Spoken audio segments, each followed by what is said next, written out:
আচার্য প্রফুল্লচন্দ্র রায়ের আত্মচরিতের ষষ্ঠ পরিচ্ছেদের পরবর্তী অংশ।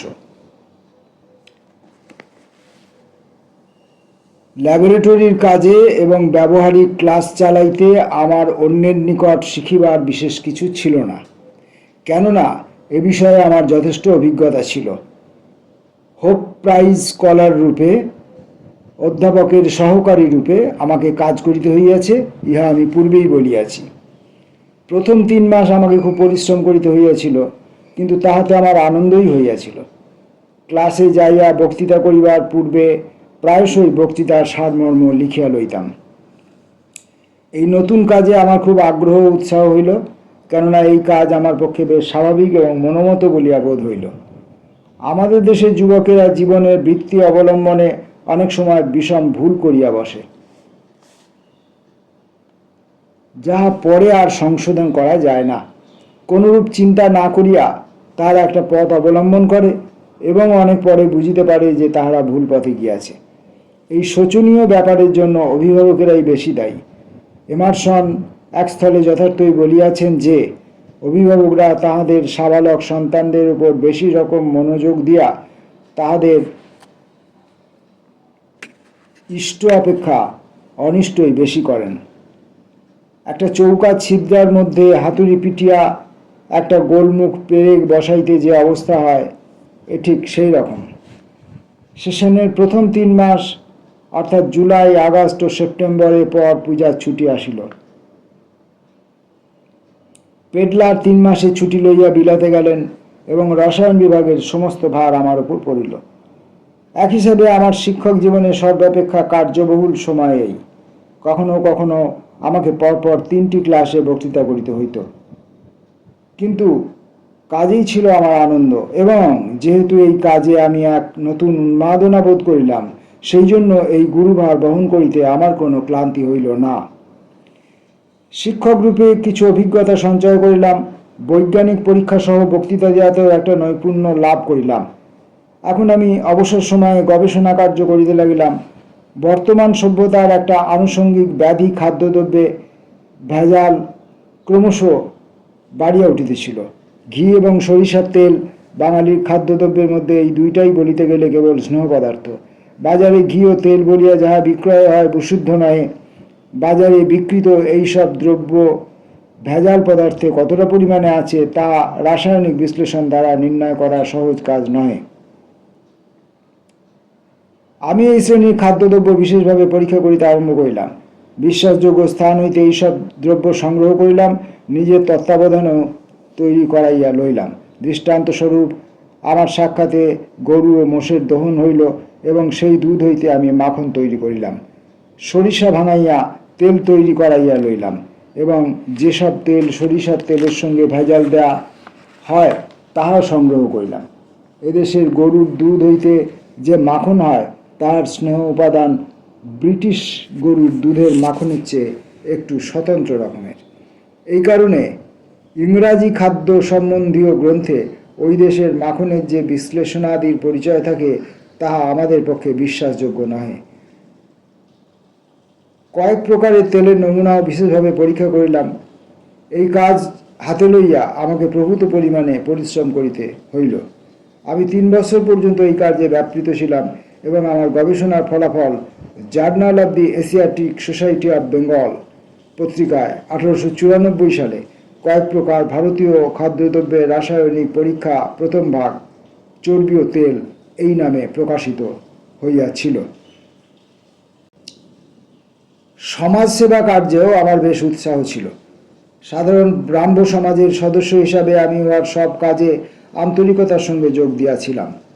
ব্রাহ্মবন্ধু সভা ও তাহার সান্ধ্য সম্মিলনী গঠন করিবার ভার আমার উপরেই পড়িয়াছিল। ইহার উদ্দেশ্য ছিল ব্রাহ্ম সমাজের সদস্যগণকে একত্রিত করা। সাধারণ ব্রাহ্ম সমাজ সম্পূর্ণ গণতান্ত্রিক ভাবের উপর প্রতিষ্ঠিত এবং ইহাকে Commonwealth of church of god বলা যাইতে পারে। ভগবানের এই মন্দিরে সকলেরই সমান অধিকার। আমি ব্রাহ্ম সমাজের কার্যনির্বাহক সমিতির এক্সিকিউটিভ কমিটি একজন সদস্য নির্বাচিত হইলাম এবং কয়েক বৎসর সেই পদে কাজ করিলাম।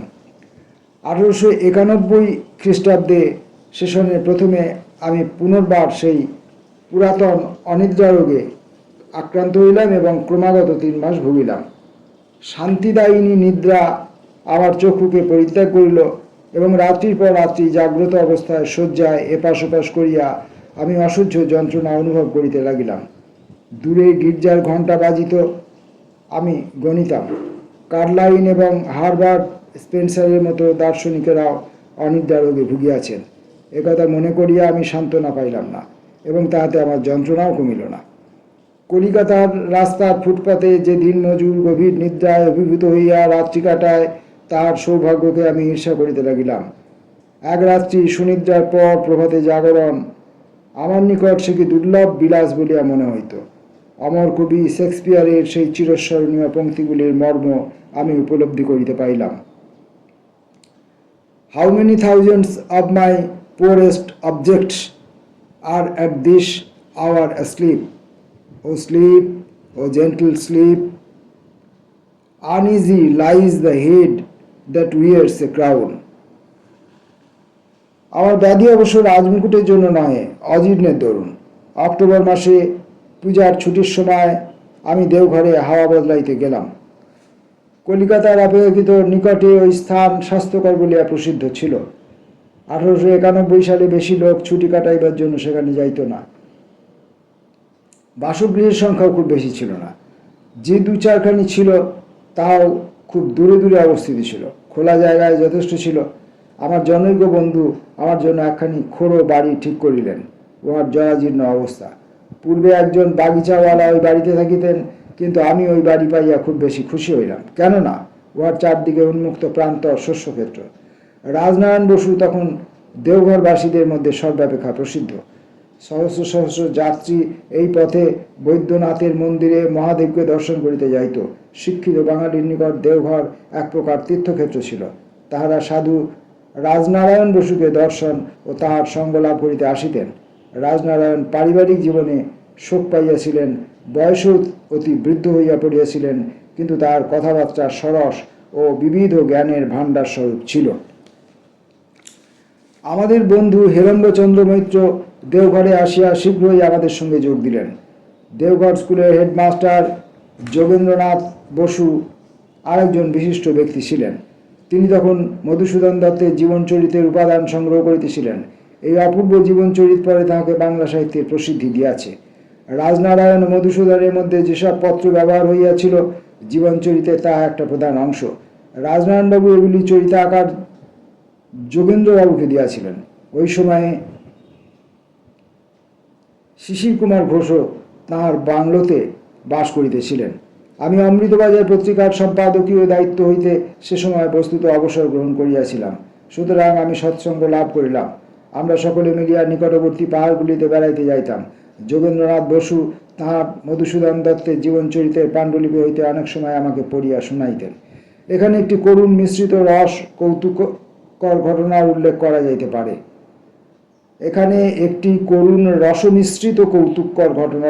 যাইতে পারে। দেওঘরের সর্বত্র ভেলার গাছ। একদিন আমি ওই গাছের একটি ফল চিবাইয়া খাইলাম। উদ্ভিদতত্ত্ব অনুসারে ভেলা আমের জাতীয়, সুতরাং আমি উহাকে অনিষ্টকর মনে করি নাই। তখনই আমার কিছু হইল না, কিন্তু পরদিন আমার মুখ ফুলিয়া গেল, এমনকি চোখ পর্যন্ত ঢাকা পড়িল। বন্ধুরা বিষম শঙ্কিত হইলেন। স্থানীয় চিকিৎসক আমাকে বেলেডোনা ওষুধের প্রলেপ দিলেন। তাহাতেই আমি ভালো হইলাম। এক পর্যায়ে উদ্ভিদের মধ্যে অনেক সময় নির্দোষ ও অনিষ্টকর 2 রকমই থাকে, সে কথা আমার স্মরণ থাকা উচিত ছিল। যথা আলু, বেগুন, লঙ্কা, বেলেডোনা প্রভৃতি একই উদ্ভিদ পর্যায়ের অন্তর্গত। পূজার ছুটির পর আমি শহরে ফিরিলাম। ইহার 1 বছর পূর্বে আমি 91 নম্বর আপার সার্কুলার রোডে বাড়ি ভাড়া করিয়াছিলাম। পরবর্তী 25 বছর উহাই আমার বাসস্থান ছিল। এইখানেই বেঙ্গল কেমিক্যাল অ্যান্ড ফার্মাসিউটিক্যাল ওয়ার্কসের ভিত্তি প্রতিষ্ঠিত হয়। প্রেসিডেন্সি কলেজে কাজ আরম্ভ করিবার কিছুদিন পর হইতেই বিজ্ঞান বিভাগে বাংলা সাহিত্যে দারিদ্র্য দেখিয়া আমার মন বিচলিত হয় এবং রসায়ন, উদ্ভিদবিদ্যা এবং প্রাণীবিদ্যা সম্বন্ধে প্রাথমিক পুস্তিকা লিখিবার জন্য আমি সংকল্প করি। স্বভাবত প্রথমেই রসায়ন শাস্ত্র সম্বন্ধে পুস্তক লিখিতে আমি প্রবৃত্ত হইলাম, কিন্তু কিছু দূর পর্যন্ত বইখানি লিখিয়া আমি উহা হইতে বিরত হইলাম। আমার মনে হইল প্রাকৃতিক বিষয় অধ্যয়নী বালক বালিকাদের চিত্ত বেশি আকর্ষণ করিবে এবং প্রাণী জগৎ এবং উদ্ভিদ জগৎ এই আলোচনার বিপুল ক্ষেত্র। জীবজন্তুর গল্প, তাহাদের জীবনযাপন প্রণালী, স্বভাব, বিশেষত এই সমস্ত বালক বালিকাদের মন মুগ্ধ করে। ইংরাজিতে এক একটি জীবগোষ্ঠী সম্বন্ধেই অনেক গ্রন্থ আছে। দৃষ্টান্তস্বরূপ বানর পরিবারের অন্তর্গত গরিলা, শিম্পাঞ্জি, ওরাংওটাং প্রভৃতির কথা উল্লেখ করা যায়। এই সমস্ত গ্রন্থই প্রত্যক্ষ জ্ঞানলব্ধ তথ্য বলিয়া লিখিত। কৃত্রিম উপায়ে অর্কিডের প্রজনন সাধন প্রভৃতি কৌশলময় বৈচিত্র্য দেখিয়া মন বিস্ময় ও আনন্দে পূর্ণ হয়। কীটের রূপান্তর জীবজগতের একটি বিস্ময়কর ব্যাপার। এখানে সত্য ঘটনা গল্পের চেয়েও মনোমুগ্ধকর। বাংলাদেশ প্রাণী এবং উদ্ভিদ জগতের ঐশ্বর্যে পরিপূর্ণ। বৃক্ষলতা এখানে প্রাচুর্যে গৌরবে ভরপুর। ইংল্যান্ডে প্রকৃতি কঠোর, রুক্ষ, তুহিনাচ্ছন্ন, কিন্তু বাংলাদেশের শীতকালেও প্রকৃতি তাহার ঐশ্বর্যের মহিমায় বিকশিত হয়। শীতপ্রধান দেশে গ্রীষ্মপ্রধান আবহাওয়ার বৃক্ষলতার জীবন্ত নমুনা সংগ্রহ করা কি কঠিন ব্যাপার। ইহাদিওকে বাঁচাইয়া রাখিবার জন্য কনজারভেটরি বা রক্ষণাগার প্রভৃতির ব্যবস্থা করিতে হয়। ইহার প্রমাণ একবার কিউবার গার্ডেনে গেলেই দেখা যায়। আর বাংলাদেশ প্রকৃতি মুক্তহস্ত হইয়া তাহার অজস্র দান চতুর্দিকে বিতরণ করিয়াছেন। কলিকাতা ছাড়িয়া দিলে বাংলার সমস্ত গ্রামই স্থানীয় গ্রাম, এবং যাহারা এই কলিকাতা শহরে বাস করে তাহারা মানিকতলার সেতু পার হইলে বা গঙ্গা পার হইয়া শিবপুরের বোটানিক্যাল গার্ডেনে গেলে ইচ্ছামতো বৃক্ষলতার নমুনা সংগ্রহ করিতে পারে। বাংলার নদীসমূহ বিচিত্র প্রকারের মৎস্যে বিভিন্ন প্রকারের মৎস্যে পূর্ণ এবং বনজঙ্গলে বিচিত্র রকমের জীবজন্তুর বাস। এক কথায় সমস্ত বাংলাদেশটাই একটা বৃক্ষণাগার বিশেষ। তরুণ বয়স্ক দিগকে প্রাথমিক বিজ্ঞান শিক্ষা দিবার একটা প্রধান উদ্দেশ্য তাহাদের অন্তর্নিহিত পর্যবেক্ষণ শক্তিকে উদ্বোধিত করা এবং বৃক্ষলতা ও জীবজন্তুর জীবন ইতিহাসের মধ্য দিয়ে যে শিক্ষা পাওয়া যায় তাহাতে এই উদ্দেশ্য সুন্দররূপে সিদ্ধ হয়। বাহ্য আকার প্রকারে কুকুর হইতে বিড়ালের পার্থক্য কি? আর একটু ভিতরে তলাইয়া এই দুই প্রাণীর নখ, দাঁত প্রভৃতি পরীক্ষা করা যাক। আরও ভিতরে নামিয়া তাহাদের স্বভাব ও অভ্যাস, মুখভঙ্গির বৈশিষ্ট্য, থাবা প্রভৃতি পরীক্ষা করা যাইতে পারে। যথা রন্ধনশালায় দুধের স্বর, মাছ ভাজা প্রভৃতি রাখিয়া পোষা বিড়ালকেও কি বিশ্বাস করা যায়? এইদিকে আরও অনেক আলোচনা করা যাইতে পারে। বিড়াল ও কুকুর পর্যায়ে যেসব মাংসাশী প্রাণী বনে থাকে তাহাদের আকৃতি প্রকৃতি, কোন কোন অঞ্চলে তাহাদের বাস ইত্যাদি। মোট কথা জীবজন্তুর কাহিনী তরুণ বয়স্কদের চিত্ত সহজেই অধিকার করে এবং সচিত্র প্রাণীবিজ্ঞানের বই তাহাদের নিকট গল্পের চেয়েও মনোরম। এইসব কথা ভাবিয়া বাংলাদেশের প্রাণী বিজ্ঞান সম্বন্ধে আমি একখানি প্রাথমিক গ্রন্থ লিখি। বিএসসি পড়িবার সময় আমি এই বিজ্ঞান সম্বন্ধে যাহা শিখিয়াছিলাম তাহা কাজে লাগিল, কিন্তু এ বিষয়ে আরও আমাকে পড়িতে হইল। প্রাণী বিজ্ঞান সম্বন্ধে আমি বহু প্রাথমিক গ্রন্থ অধ্যয়ন করিলাম এবং জীবজন্তুদের কার্যকলাপ ও অস্থি সংস্থান পর্যবেক্ষণ করিবার জন্য প্রায়ই পশুশালা এবং জাদুঘরে যাইতাম। আমার বন্ধু নীলরতন সরকার এবং প্রাণকৃষ্ণ আচার্য তখন নতুন ডাক্তারি পাশ করিয়াছেন। তাহাদের সাহায্যে আমি কয়েকটি প্রাণীর দেহ ব্যবচ্ছেদ করিলাম। আমার স্মরণে আছে একদিন প্রাতঃভ্রমণের সময় আমি একটি ভাম রাস্তার ধারে দেখিতে পাইলাম। বোধহয় শহরের প্রান্তভাগে কোনো বাড়িতে নিশীথ অভিযান করিতে গিয়া সে নিহত হইয়াছিল।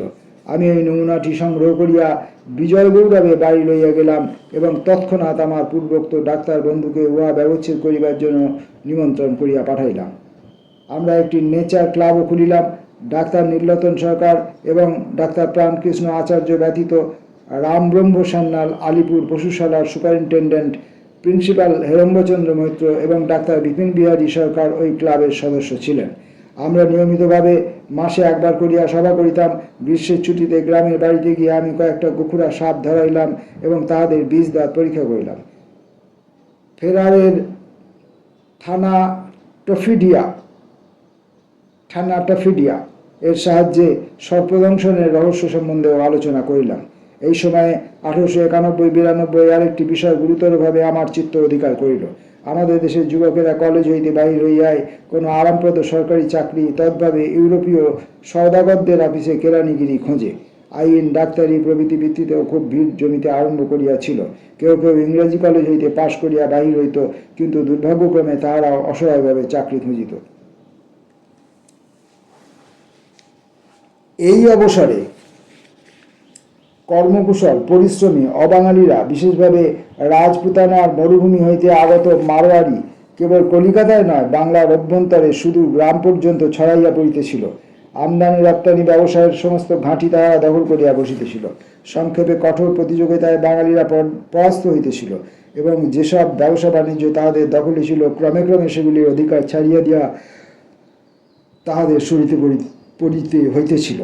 কলেজে শিক্ষিত বাঙালি যুবকেরা শেক্সপিয়ারের বই হইতে মুখস্থ বলিতে পারিত, এবং মিল ও পেন্সারও খুব দক্ষতার সঙ্গে আওড়াইতে পারিত, কিন্তু জীবন যুদ্ধে তাহারা পরাস্ত হইত।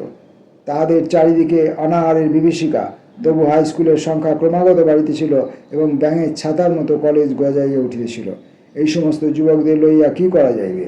বিজ্ঞান শিক্ষা ক্রমে ক্রমে যুবকদের প্রিয় হইয়া উঠিতেছিল, কিন্তু যুবকদের এবং তাহাদের অভিভাবকদের মনে একটা অস্পষ্ট ধারণা ছিল যে লজিক, দর্শনশাস্ত্র, সংস্কৃতের পরিবর্তে রসায়ন বা পদার্থবিদ্যা প্রভৃতি শিখিলে তাহারা কোনো না কোনো প্রকারে ব্যবসা বাণিজ্য ফাঁদিয়া বসিতে পারিবে, অন্তত জীবিকার জন্য চাকুরি খুঁজিয়া বেড়াইতে হইবে না। কিন্তু শীঘ্রই দেখা গেল এই ধারণা ভুল। গত শতাব্দীর 90-এর কোঠায় যাহারা রসায়নশাস্ত্রে MA পড়িত, MSc ডিগ্রি তখনও হয় নাই, তাহারা সঙ্গে সঙ্গে আইনও পড়িত। আমি প্রায়ই তাহাদিগকে জিজ্ঞাসা করিতাম, রসায়নের সঙ্গে আইনের সম্বন্ধ কি? অধিকাংশ স্থলে উত্তর পাওয়া যাইত যে আর্ট কোর্সে বহু বই মুখস্থ করিতে হয়, কিন্তু রসায়নশাস্ত্রে কম বই পড়িতে হয়। ল্যাবরেটরি কষ্টকর কার্যেও তাহাদের আপত্তি নাই। অবশ্য কেউ কেউ রসায়নশাস্ত্র ভালোবাসিত বলিয়াই উহা পড়িত। এই সম্বন্ধে আমি একটি বিশেষ দৃষ্টান্তের উল্লেখ করিতেছি। একজন BL উপাধিধারী ছাত্র রসায়নে MA পড়িত। আদালতে সে কিছুদিন ওকালতি করিয়াছিল। আমি তাহাকে জিজ্ঞাসা করিলাম যে আদালত ছাড়িয়া কলেজে আসিলে কেন? ছাত্রটি তৎক্ষণাৎ উত্তর দিল, আমি MA পাশ করিলে আমার নামের শেষে MA BL উপাধি যোগ করিতে পারিব, এবং তাহার ফলে আমার মুন্সিফি চাকরি পাইবার যোগ্যতা বাড়িবে। আমি বেদনাহত চিত্তে বলিয়া ফেলিলাম, হায় রসায়ন শাস্ত্র, কি উদ্দেশ্যে তোমাকে ব্যবহার করা হইতেছে? এই যে তথাকথিত যে শিক্ষা ব্যবস্থা, প্রাতিষ্ঠানিক শিক্ষা, স্কুল কলেজের শিক্ষা, এই শিক্ষার যে কি পরিণাম, এবং সেই শিক্ষার প্রতি আমরা কতটা অমর্যাদাকর মনোভাব পোষণ করি, সেটা তুলে ধরেছেন আচার্য প্রফুল্লচন্দ্র রায় তাঁর এই জীবনচরিতের এই রচনাটির মধ্যে। আত্মচরিতের 6ষ্ঠ পরিচ্ছেদ আজকে শেষ হলো। ফিরে আসব পরবর্তী পরিচ্ছেদ নিয়ে পরবর্তী ভিডিওতে। নমস্কার।